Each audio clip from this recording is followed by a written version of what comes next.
Aleluia, aleluia, aleluia, aleluia, aleluia.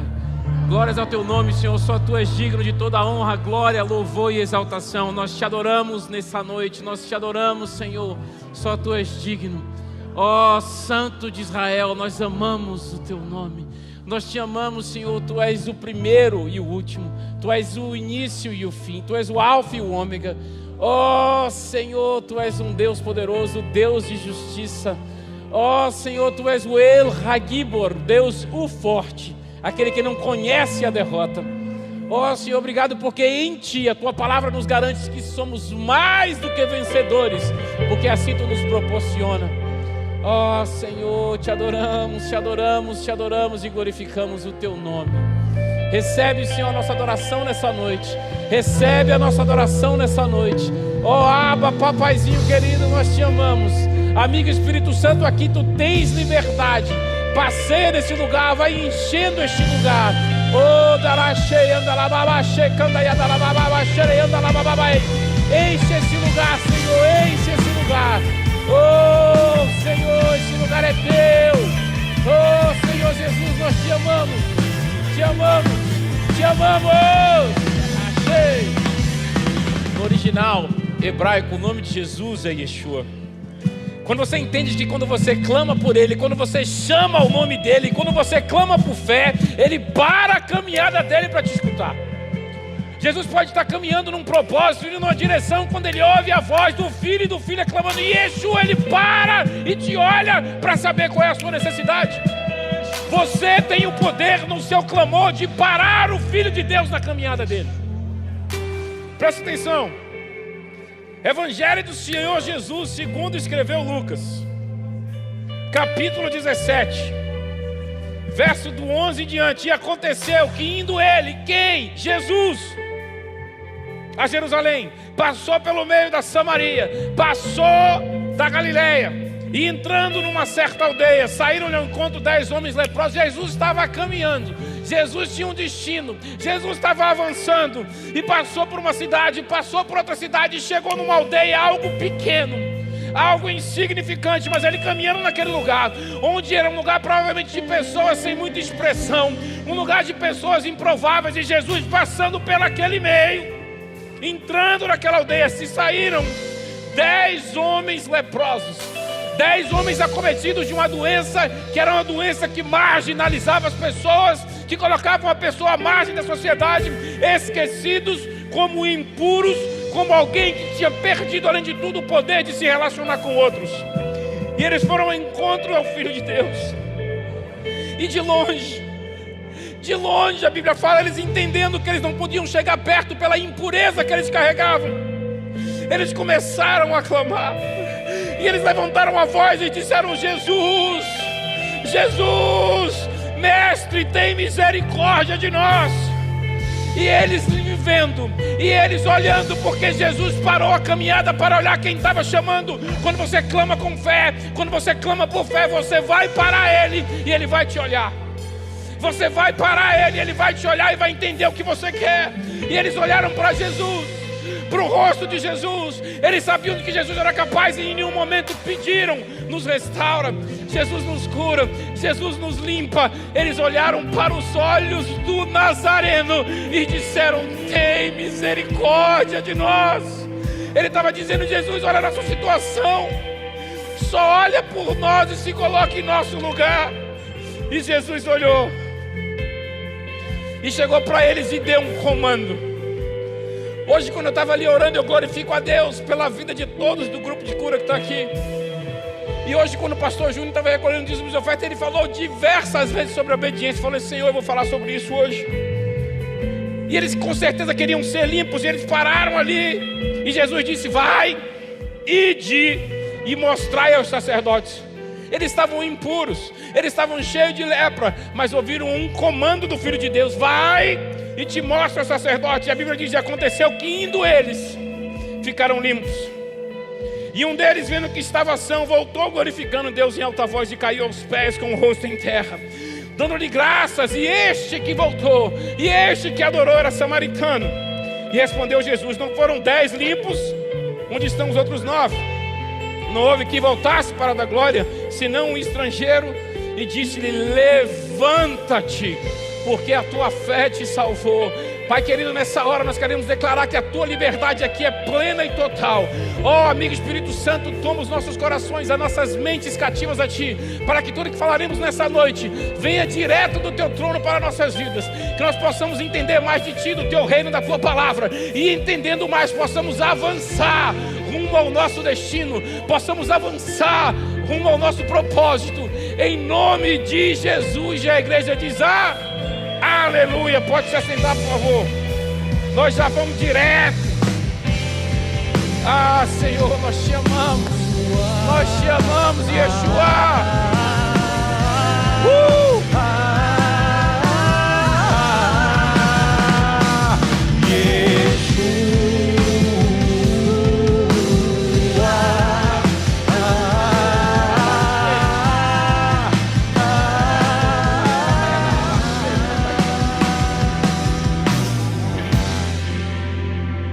Aleluia, aleluia. Eu fico feliz quando a gente vê na Bíblia, que é a palavra de Deus, coisas tão lindas e nos mostram e nos dão chaves. E às vezes a gente não entende, mas está na Bíblia ali. Se a gente parar para estudar e entender, a chave vai chegar assim, puf, e vai destravar tanta coisa. Vai destravar tanta coisa. Estudando essa passagem, essa devocional, eu fiz acho que na semana passada, em casa. E estudando o que estava ali na Bíblia, algumas coisas saltaram aos olhos.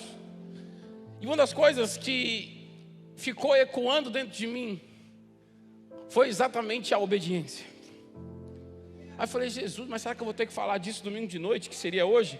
Falei: não, estou na dúvida, será que é isso mesmo? E essa semana, desde quinta-feira à noite, nós vivemos a 5ª imersão do GC espiritual. E eu queria mais uma vez agradecer a todos do GC, ao pastor Jalmi, a pastora Meire, nós amamos vocês, ao pastor Júnior, a pastora Gisele, nós amamos você, a pastora Mara, a pastora Suzana, a pastora Sandroca, que está ali, não vou esquecer a Dedé, que está ali, a tia Fafá, a bispa Fátima, que vieram doar o tempo deles em serviço ao corpo de Cristo. E a gente passou pela 5ª imersão do GC espiritual, do grupo de cura espiritual. É a 5ª vez que eles vêm aqui em Salvador, saem lá de Brasília, de Goiânia, e vêm servir aqui ao corpo de Cristo. Nós somos gratos.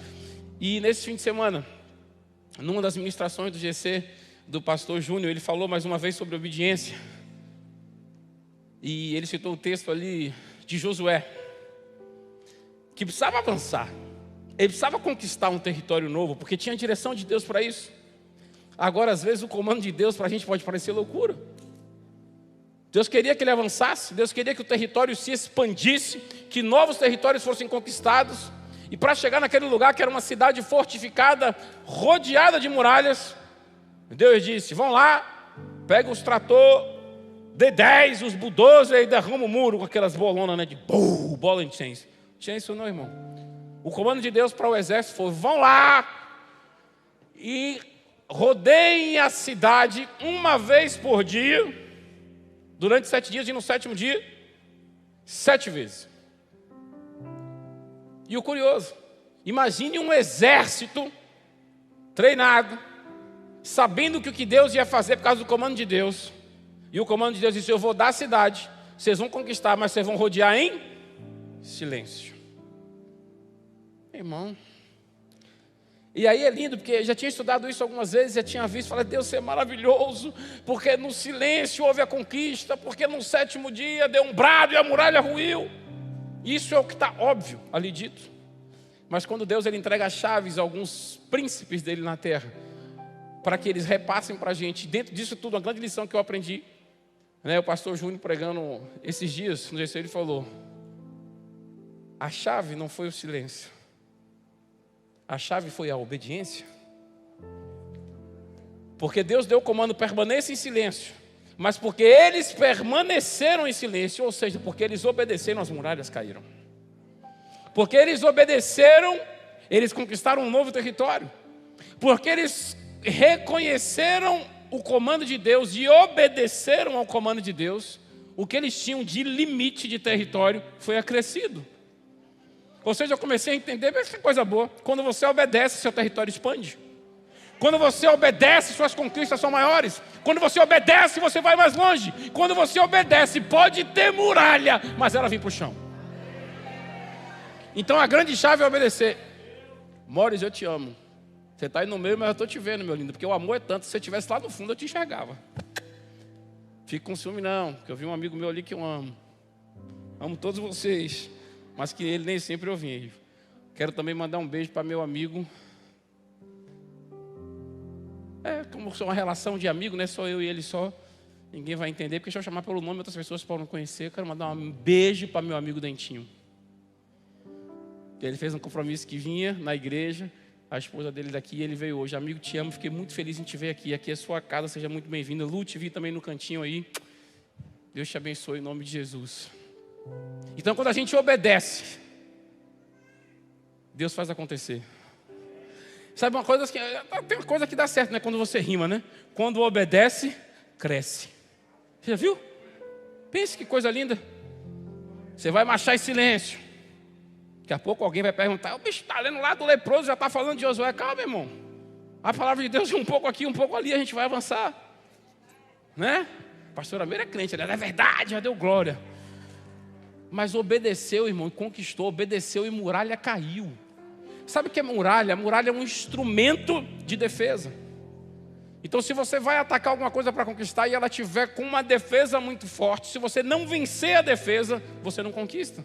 E o que Deus mostrou para a gente em Josué nessa passagem é: se tem obediência, tem conquista. Se tem obediência, tem crescimento. Se tem obediência, tem diferença. Se tem obediência, as promessas se cumprem. Coisa que eu aprendi, dentre várias coisas lindas que eu aprendi com meu pai. Desde pequenininho ele me ensinou isso. Ele fala: filho, na escola você aprendeu o ABCD. Eu falei: aprendi o ABCD. Ele falou: na igreja você vai aprender o obedecer.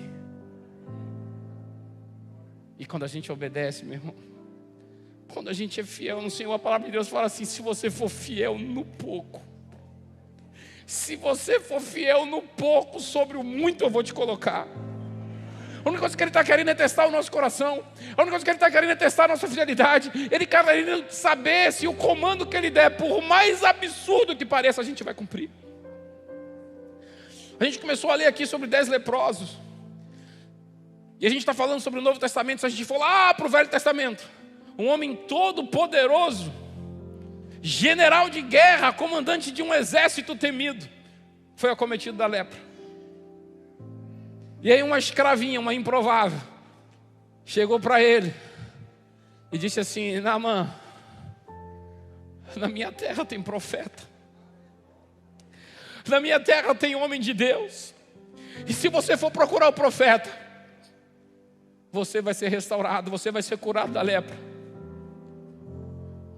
E Naamã, com toda a posição e o status que ele tinha, ouviu a voz de uma simples escrava e entendeu e obedeceu. Ele falou: vou atrás desse homem. E quando ele chegou lá, ele estava preparado talvez para realizar uma grande tarefa. Ele chegasse assim: se um homem de Deus mandar eu, com a fragilidade do corpo, ele já cometido de lepra, eu escalar montanhas. Sabe, quando eu penso assim, um grande desafio, no Brasil acho que não chegou, mas nos Estados Unidos tem um programa que chama American Ninja Warrior, né? É o tipo de coisa que Lucas Milani faria, Gustavo Morris, porque os caras do CrossFit, né, o cara pula um negócio, dá uma cambalhota, dá um negócio, pá! American Ninja Warrior, é isso aí. Então eu acho que Naamã foi preparado assim: se ele der um desafio desse, para eu ser curado é você. E o profeta chegou, porque Deus é simples, falou: você vai ali, no Rio Jordão, e vai dar 7 mergulhos. Meu irmão, ele ficou revoltado. Ele disse: eu vou matar esse profeta. Porque será que os rios da Síria não são melhores? Não são mais limpos e caudalosos? Por que eu vou mergulhar nesse rio sujo?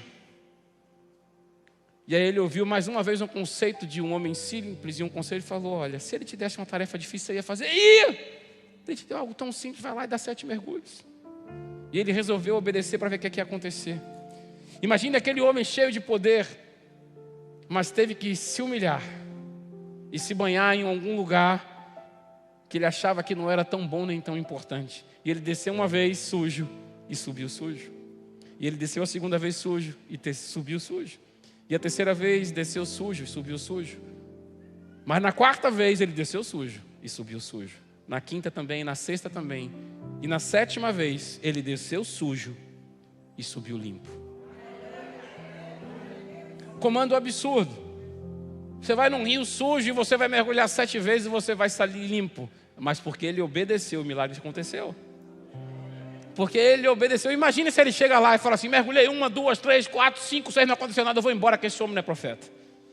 Mas quando ele recebeu a palavra, ele falou: eu vou cumprir, por mais absurdo que pareça, mas eu vou exercer minha fé, porque não deve ter vindo dele, deve ter vindo alguém maior que ele. E eu entendo, a Bíblia não relata isso, mas eu entendo que ele, como sendo um general, um homem de guerra, ele entendia, porque ele tinha soldados, assim como aquele oficial romano, sujeitos a ele e a autoridade dele. Se aquele homem deu um comando, é porque tinha recebido de alguém, estava repassando, ele falou: eu vou obedecer para ver o que é que vai acontecer. Meu irmão, e quando você obedece para ver o que é que acontece, sabe o que é que acontece? Acontece. Mas agora a gente vai pregar. Aleluia. Jesus a caminho de Jerusalém, e ele passando por meio da Samaria e da Galileia, e ao entrar na aldeia saíram 10 leprosos ao encontro de Jesus. E o curioso é que nessa colônia, ou nesse leprosário dentro daquela aldeia, havia judeus e havia samaritanos. A Bíblia fala: havia judeus e havia samaritanos. Primeira coisa que eu aprendi nisso aí é que a miséria nivela o homem. Você pode ser alto, baixo, gordo, magro, preto, branco. A miséria nivela o homem. Nivela. Então eles estavam ali, nivelados, judeus e samaritanos, pela condição que estavam acometidos. A miséria, ela quebra as barreiras raciais. De que vale num leprosário, acometido de uma doença tão miserável e tão devastadora, a diferença cultural? De que vale a diferença racial? Agora, o que eu entendo também, assim como a miséria nivela, Jesus, ele falou que ele é a água da vida. Mas você vai dizer: o que é que tem isso a ver? A gente mora numa cidade litorânea. Vocês que moram em Brasília e Goiânia não têm esse privilégio. Mas eu sei que toda vez que eles estão aqui do grupo de cura, às vezes falam assim: na segunda-feira, geralmente eles vão lá embora na segunda, terça. Na segunda, se a gente tiver um tempinho, a gente quer ir no mar. Aí, ó, nem que seja para pisar lá. A gente tem, às vezes não dá valor, mas para quem vem de fora valoriza. E Jesus falou que ele era a água a água nivela, meu irmão. Você vai no mar aqui, você vai ter gente da Forbes, bilionário tomando banho de mar, e você vai ter o vendedor de espetinho, nem da água. Porque a água nivela. Então em Jesus todo mundo é igual. Dá para você já entender isso? Já entender isso? Assim como a miséria nivela, é ruim, mas Jesus nivela todo mundo. Para Jesus não tem, meu irmão, título, não tem nada, ele tem é coração entregue, submissão, é isso que ele quer ver. Príncipe dos pregadores, Charles Spurgeon, ele diz: a desgraça faz de estranhos amigos íntimos. O samaritano estranho estava íntimo de mais 9, pela condição que estavam acometidos. E os leprosos entendiam o que aquilo significava para eles. Imagine uma pessoa conviver e caminhar com uma pecha de que não pode se aproximar de ninguém, porque ele de fato é um marginalizado. Ele tem que viver fora da sociedade, porque a lei declara ele como um impuro. Você não pode sentar à mesa, você não pode ter comunhão, você não pode ter um abraço dos seus familiares, dos seus filhos, da sua esposa, dos seus pais. Você não pode mais tocar em ninguém, a não ser daquele que está cometido da mesma situação que você. E eles entendendo isso, provavelmente convivendo com a tristeza profunda de não poder mais se relacionar. E entenda que o nosso Deus é um Deus relacional. E eles entendendo isso, não tiveram uma ousadia. Talvez a palavra não é nem ousadia, eles não tiveram coragem, eles não tiveram força, e eles entenderam que eles não eram dignos de se aproximar de Jesus, não pelo fato que ele era Jesus, acima de tudo isso, mas não por isso, mas porque eles entendiam que eles eram impuros, ele era uma pessoa limpa. E eles de longe clamaram, e Jesus na sua caminhada, querendo cumprir o seu destino naquilo que ele tinha proposto naquele dia no coração dele, quando ele ouviu Jesus, Ele parou e olhou e ele não ouviu alguém chegar para ele e dizer: nos cura, porque a gente quer ser reinserido na sociedade. Nos limpa porque a gente quer voltar para casa. Nos limpa que a gente precisa mostrar que alguém foi por nós. Não, eles olharam e falaram: Jesus, tem misericórdia de nós. Tem clemência, a gente não aguenta mais. Imagine que uma pessoa conviver com trapos imundos envolvidos no seu corpo, porque se ele tirar aquele trapo fétido, pedaços do seu corpo vão cair pelo chão. E eles só pediram: Jesus, tem misericórdia. Talvez o pedido de misericórdia foi: você, como um poderoso Filho de Deus, nos leva daqui, nos leva para agora. Se a gente morrer, faz alguma coisa, mas a gente quer misericórdia, a gente não aguenta mais isso. E Jesus podia muito bem chegar ali: ser limpo agora, como ele fez em Lucas 5. Mas ele não fez isso. Ele falou: vocês querem misericórdia? Eu vou te dar um comando. Vocês querem ser restaurados? Eu vou te dar um comando. E o comando que ele deu foi: vai lá e se apresenta àquele que tem autoridade de declarar você limpo. Imagine que é um leproso sair de um leprosário e falar assim: eu vou caminhar para o centro da cidade, para o templo, vou procurar os sacerdotes para que eles me olhem e vejam que eu estou limpo. Meu irmão, a atitude de fé de um povo desse que não teve coragem de se aproximar de Jesus, porque eles moravam à margem no leprosário, de marchar a cidade dentro, rumo ao templo, e dizer: olha para mim aqui como eu estou limpo e estou todo podre. Mas a fé é de dar o primeiro passo. E a Bíblia não nos conta isso. E eu espero na glória, o dia que a gente chegar lá, perguntar a Jesus: Jesus, me conta quantos passos, ou quantos metros ou quilômetros eles caminharam até que a limpeza chegou. O que a Bíblia conta é que eles tomaram a atitude de fé e caminharam. Ele mandou: vamos lá. Ele mandou procurar a autoridade: vamos lá. Vá lá e se apresente a eles, para que ele declare vocês limpos. E eles começaram a caminhar sujos, ainda com podridão, ainda cheio de lepra, mas por fé foram caminhando. Não sei, talvez foram 3 passos, talvez foram 300 passos, mas o comando foi: vai. E se os 10 foram limpos, é porque os 10 tiveram no coração a atitude de obedecer e dizer: nós iremos, independente da situação. E muitas vezes se apresenta alguma coisa na nossa vida, uma batalha, um momento difícil, algo que nos separa, algo que a gente tem que ficar escondido, algo que a gente está sofrendo alguma dor, e chega um comando celestial: vai e avança, sai do seu lugar que você vai vencer. Fala: mas nessa condição, vá! Porque talvez, quem sabe, no meio desses 10 tinha um ou mais de um que te teve que ir se arrastando, mas foi porque seguiu o direcionamento e seguiu a palavra do Filho de Deus. Então vá. Ah, mas está doendo, vá. Mas eu não sei se eu consigo, está faltando força, vá. Porque no meio do caminho, a sua atitude de fé vai ser contemplada. Assim como eles clamaram ao Filho de Deus, e o Filho de Deus disse: vá. No caminho eles encontraram Jesus, no caminho da obediência eles encontraram a cura. Vá. Saia do seu lugar, vá. Só o sacerdote podia declarar.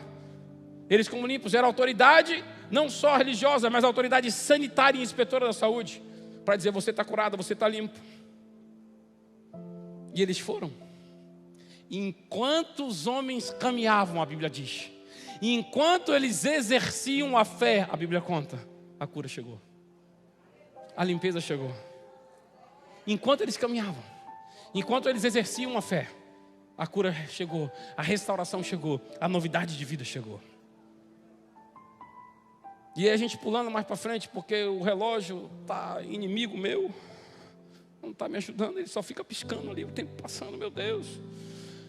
Mas enfaticamente Lucas diz que voltou. 10 foram limpos. 10. Voltou.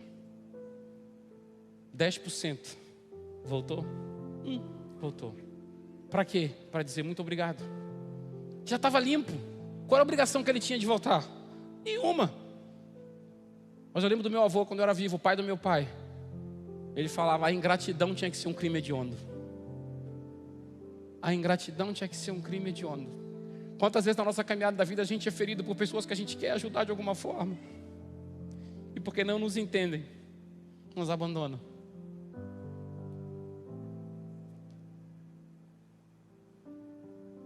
Cinco imersões. Fiz a primeira, trabalhei em 4. Ontem. Ontem eu entendi. Ontem eu entendi, Sussu.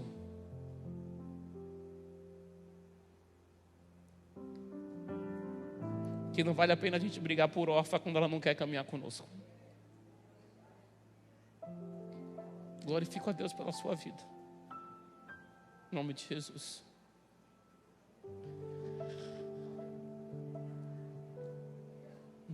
Um voltou. Um voltou para dizer a Jesus: obrigado. Obrigado pelo que você fez. E o lindo é que quando ele chega a Jesus, ele já sabe que ele está limpo. E ele já sabe que ele pode se aproximar. E ele não chega e se aproxima só e diz obrigado. Ele se lança aos pés para adorar profundamente pela gratidão que queria explodir do coração dele. E ele se lança aos pés de Jesus, porque não há lugar melhor do que aos pés do Mestre. Obrigado, Senhor. Deus abençoe em nome de Jesus. Não há lugar melhor do que aos pés de Jesus. Nos pés de Jesus a gente pode chorar, nos pés de Jesus a gente pode se alegrar, nos pés de Jesus a gente pode agradecer. E ele volta e ele se lança aos pés de Jesus. E dessa passagem, desse trecho das Escrituras, a gente aprende algumas coisas. E o lindo é que o que voltou, curado. Ele já voltou curado, limpo, restaurado. Mas quando ele adora e ele agradece, Jesus olha para ele e fala: a sua fé te salvou. Porque curado ele já estava, mas pela gratidão ele foi salvo. E você vai entender isso. Rapidinho a gente vai pegar 4 lições, na verdade 5 lições disso aí. Em primeiro lugar, o terrível, terrível sofrimento causado pela lepra. A lepra era a mais temida doença daquele tempo, porque segregava, porque era declarado como impuro, porque marginalizava, tem isso tudo. Doença terrível. Era contagiosa, por isso que as pessoas tinham que ficar separadas. Insensibilizava as pessoas, elas perdiam o tato, deixava marcas e acima de tudo matava. Um leproso não podia viver junto da sua casa, da sua família, da sua parentela, dos seus amigos, tinham que ser afastado. E ele tinha que ser recolhido à aldeia dos leprosos ou ao leprosário. Esses 10 homens estavam vivendo segregados, estavam vivendo separados, marginalizados, cobertos de trapos, vendo o corpo apodrecer de noite e a morte se aproximar a cada dia. Essa é a primeira coisa. Segundo lugar, o poder que Jesus tinha e tem para curar e para restaurar. O poder de Jesus para curar, como está lá em Lucas 17, 14, vai e você vai ser limpo. Jesus não precisou tocar em ninguém. Jesus não precisou declarar eles limpos. Jesus só precisou dar um comando para que a obediência deles fizesse com que o resultado se cumprisse. Vá. E quando ele comanda, meu irmão, se a gente obedece, o milagre aparece. Vá. Ele apenas o enviou. E muitas vezes Jesus nos envia numa situação não sempre de cura e de restauração do corpo físico, mas às vezes Jesus quer nos enviar para que chegue a restauração às nossas emoções, ao nosso coração. Às vezes Jesus quer nos enviar para que territórios novos sejam alcançados. E Ele quer nos dar outras coisas, mas porque a gente não obedece ao comando e acaba não indo, ou seja, Jesus nos enviou e a gente não vai, perde muitas coisas. Perde muitas coisas. Em segundo lugar, Ele mandou e eles foram. Eles foram aos sacerdotes, as autoridades com competência para declarar que está ou não está limpo, que está ou não está restaurado. E enquanto eles caminhavam, foram purificados. O que eu quero que você entenda, Jesus é o mesmo de lá, é o mesmo ontem, é o mesmo hoje, agora e será eternamente. Ele tem o poder para curar os enfermos, Ele tem um poder para salvar os pecadores. Terceiro lugar, a importância da obediência. Jesus não realizou nenhum ritual de cura naquele dia. Não lançou mão de nenhum expediente mágico naquele dia para curar os leprosos. Apenas deu um comando, apenas deu uma ordem. E eles prontamente obedeceram. Imagina que eles não questionaram: mas Jesus, a gente vai, mas será que terá problema? Será que o sacerdote vai receber? Será que a gente vai poder passar os portais da cidade? Meu irmão, quando Jesus disse vai, eles começaram a marchar. Não tem a ver com os leprosos, mas como a gente já falou de Josué, vamos falar de Pedro. Todo mundo achando que ia morrer, tempestade batendo, onda subindo, onda descendo. Chega Jesus, andando sobre as águas. Para você, Lucas, mais uma vez, não estou pegando seu pé não, mas você que gosta de postar a foto lá, surfando, irmão, você precisa de prancha. Jesus surfou de pés, ó. Jesus caminhando sobre as águas. Aí chega Pedro e fala, se é você mesmo, eu quero ir aí. Pensa na coragem. De madrugada, todo mundo achando que era um fantasma. Ele disse, se é você mesmo, eu quero ir aí. Jesus falou, quer vir, venha. Deu passo.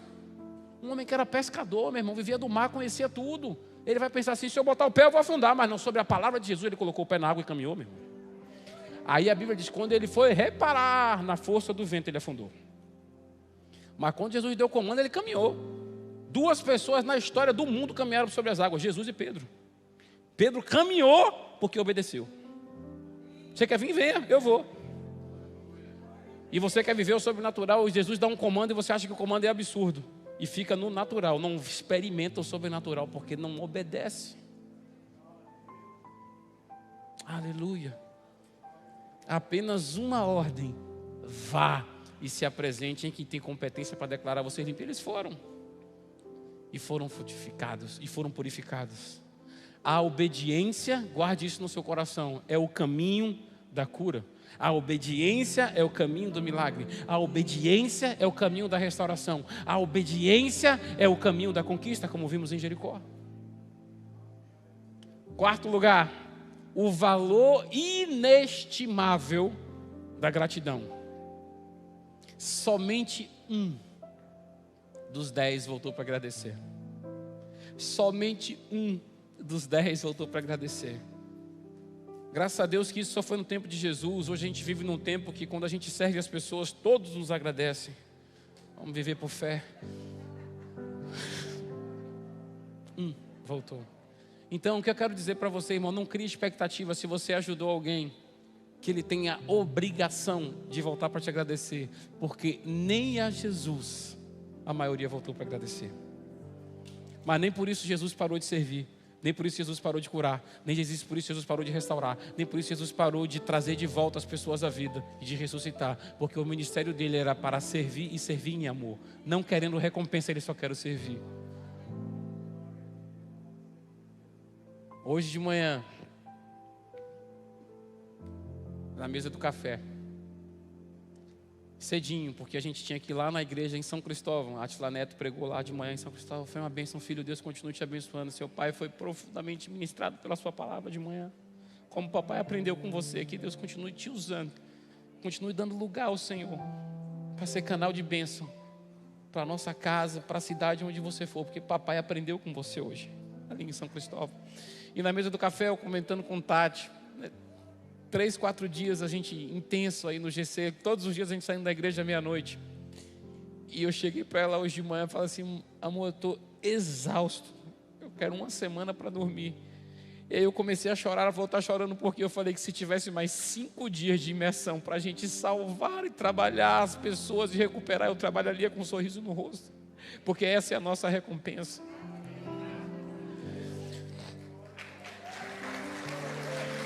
Aleluia. Então, mais uma vez, agradecer a vocês da Casa de Cura. Porque se a gente trabalha 4 dias, a gente se sente cansado, vocês trabalham 365. Todos com um sorriso no rosto. Tenho aprendido tanto com vocês, vocês nem sabem. Minha gratidão eterna ao pastor Jaumi. Quanto me ensina com palavras e quanto mais me ensina em silêncio.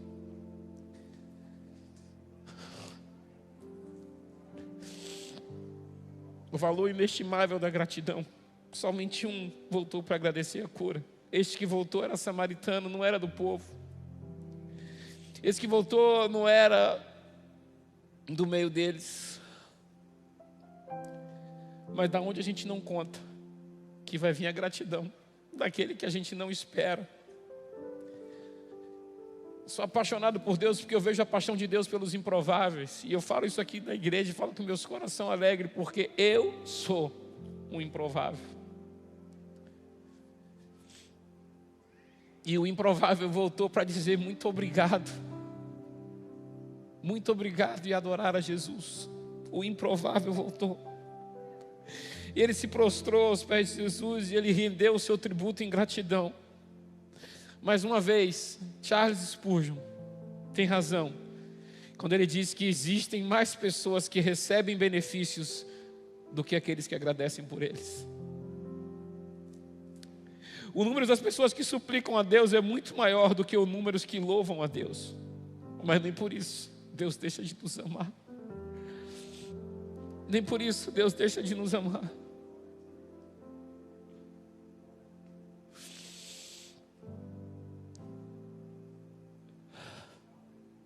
Ryle disse que a gratidão é uma flor que nunca vicejará de qualquer outro caule, exceto da raiz profunda da humildade.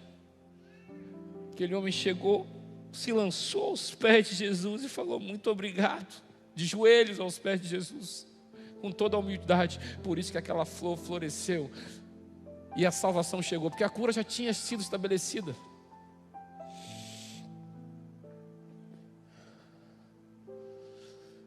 Quinto e último lugar, a bênção suprema da salvação.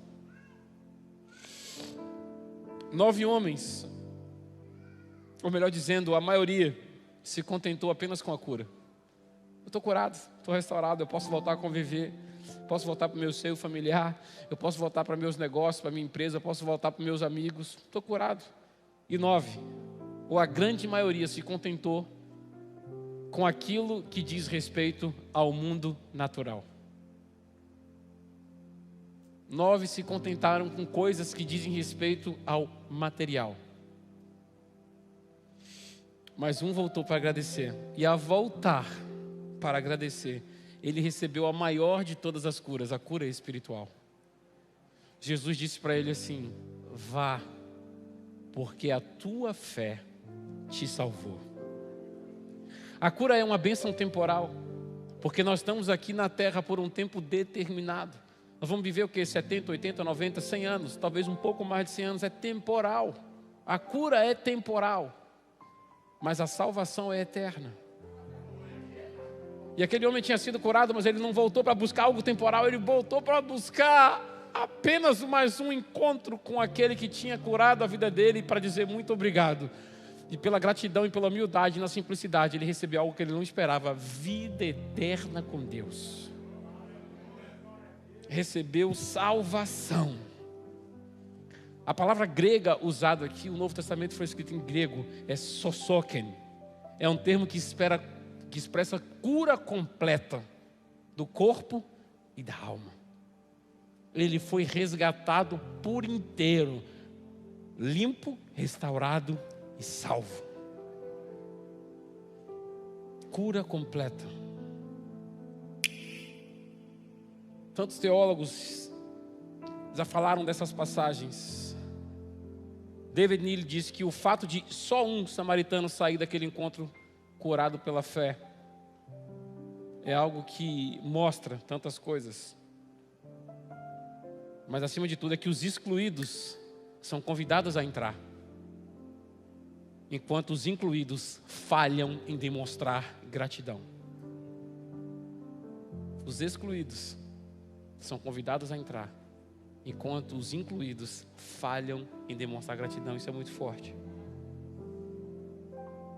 Visby é oportuno quando ele escreve: os 9 amigos do samaritano foram declarados cerimonialmente puros pelo sacerdote, mas o samaritano foi declarado salvo pelo Filho de Deus.